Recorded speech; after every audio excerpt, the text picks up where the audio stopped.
So today, all those people that watched the Lions 49ers game, which I think a lot of people did probably watch the Lions 49ers game because honestly, the Lions off to a 5-0 start, best since 1989, I believe. And the 49ers off to their first 4-1 start in a couple of years, ever since probably since Joe Montana days. I mean, a lot of people probably watch this game because these two teams have nothing in common for the past few years except for losing. They have no good records. The Lions are the first 0-16 team a few years back. 49ers have been rebuilding just like the Oakland Raiders have been, which they even got off to a win today against Cleveland, which was pretty big for their organization.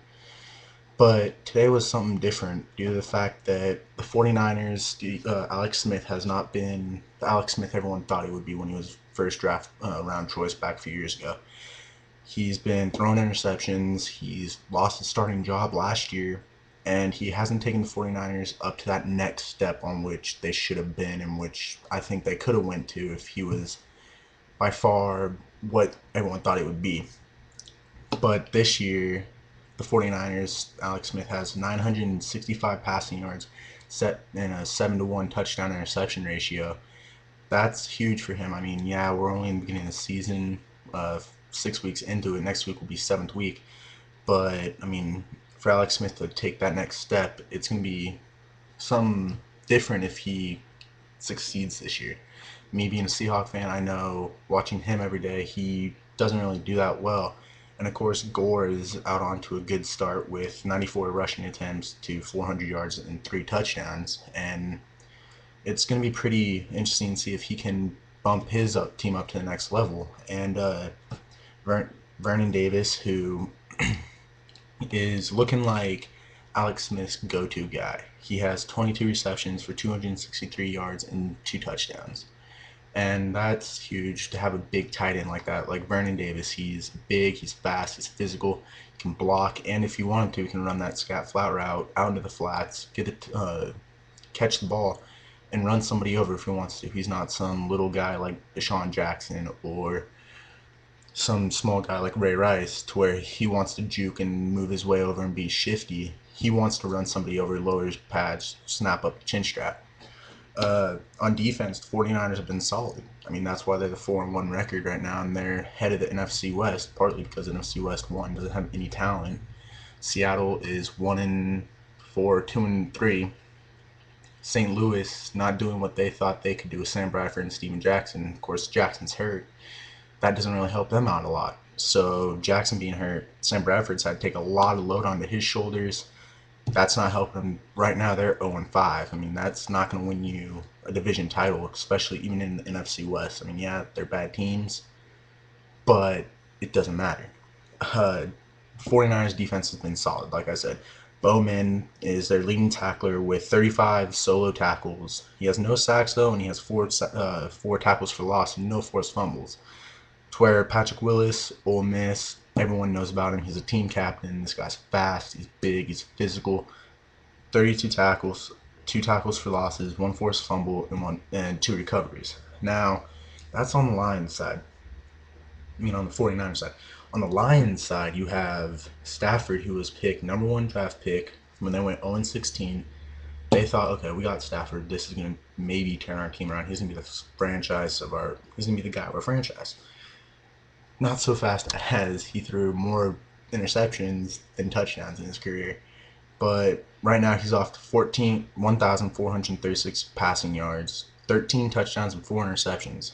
That's astounding for Stafford, the way he's been playing the past few years. I mean, you read in the papers, Stafford gets hurt, he can't stand up to the hype past few years. Now all of a sudden he has the Lions on his back saying, I'm going to take you guys to the promised land. I can make us that good team that we were when we had possibly Barry Sanders. I mean, I'm not saying anybody on that team is Barry Sanders, but they're getting pretty good. I mean, 6-1. They have Sue and Fairley, which gives Sue and Fairley a couple more years, and they're going to be an outstanding team.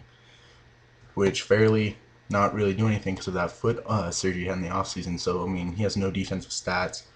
But Sue, on the other hand, with 12 tackles, 1 for tackle for loss, and no forced fumbles. I mean, come on, this guy. he has more penalties and more, how do I say, something that's not supposed to be happening. He does it. He throws a quarterback down to the ground. He cheap shots a quarterback. He deliberately tries to be too aggressive. And I'm a linebacker myself. Of course, I love to be aggressive. I love it. It's my favorite thing. That's why I play football. But Sue takes it to that next level by picking somebody up and throwing them down to the ground. That's just bad. But like I said, Stafford's on a roll with 1,400 yards.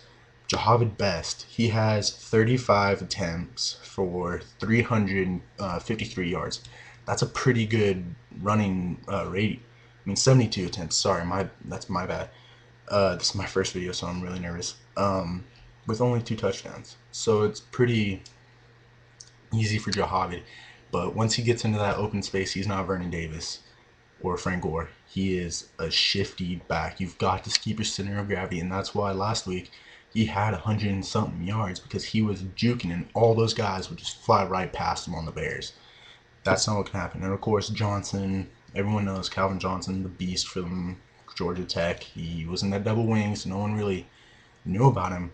29 receptions for 451 yards and 2 touchdowns. So that's pretty good uh, receiver stats, I guess you can say.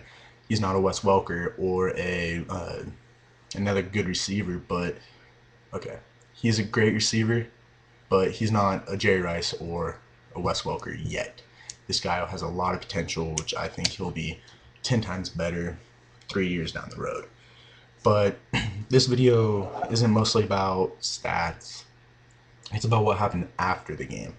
If nobody knows, of course, Jim Harbaugh, however you say his name, is very psyched up. He's very excited, pumped that, 49ers just beat an undefeated team. Now there's only one with Green Bay Packers, which no one's going to be able to stop him if Aaron Rodgers keeps doing what he's doing.